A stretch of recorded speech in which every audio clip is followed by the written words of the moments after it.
Uyu mubona ni Teacher Musoni, ngiye kubereka ukuntu dushobora guca mu ikona. Ubwo umuntu uca mu ikona uko byagenda kose abanza atangira aca hagati kugira ngo amenye guhunga no kwegera. Tugiye gutangira ducamo hagati, ubwo iyo umuntu amenye guhunga no kwegera aca no ku ruhande mu buryo bw'ikizami. Twatangiye.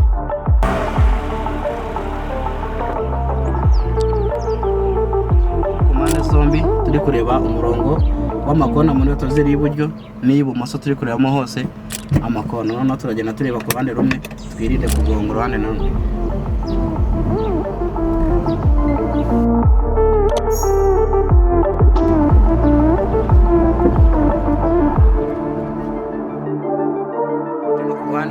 Kana bwakanyuramo, ubu yari umutangizo w'amakona, atangira anyuramo hagati kugira ngo tumenye ko yabasha guhunga no kwegera. Tubonye ko atagonga amakona, tugiye guca ku ruhande, noneho yige guteraho mu buryo bw'ikizami aciye ku ruhande. Tunyura ku ruhande hagati y'ikona n'imodoka dusigamo byibuza nka metero imwe. Twagera hano ikona rya mbere turinganiza urutugu, tugahagarara, urabona ko biringaniye neza, tugafata imodoka yose tukareba hanze. Umurongo umwe w'amakona nawubonye, nkareba n'iburyo ko urimo, bivuze ngo ku mpande zombi nta namwe nagonga, nkagorora amapine.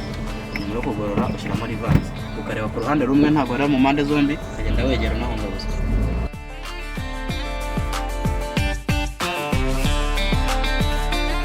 Ntabwo ugenda ukata imodoka yose, ugenda ukatwara buhoro uhengeka ko wajyanye ni nako ugaruka. Iyo ukase imodoka yose ugonga ku ruhande rwo hepfo, uvuga ngo ufata gora hagati ukaringaniza, ukajya wegera cyangwa ugahunga. Ni utuntu dutoya, ntabwo ari ugukata imodoka yose. Ukase imodoka yose birangira ugonze ku ruhande rumwe, cyane ko mu makona aba ari hatoya.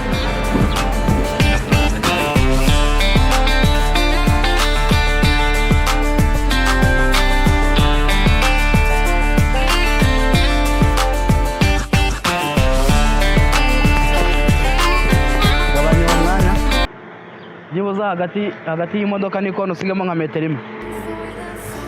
Aho uri kujya kure, ringaniza vora aho ngaho, ringaniza vora. Sawa, igira imbere ringaniza urutugu n'iri uno kona.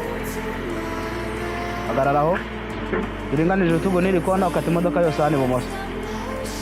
Sawa, tugenda imbere urebamo hano hagati mu makona, byibuza uringanire nanjye hano.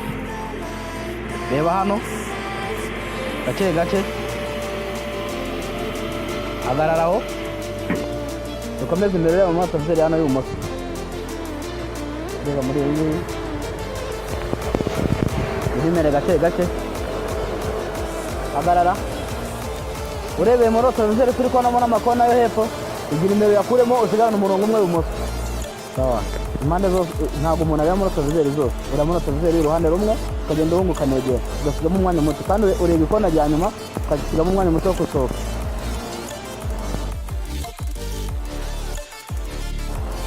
Ntabwo ugenda uhunga buri kona, ugahunga, egera, hunga, hunga, utagoga.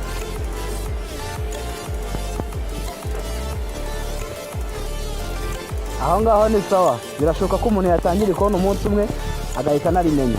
Ikona riroroshye cyane. Icya mbere ni ukumenya guhunga no kwegera.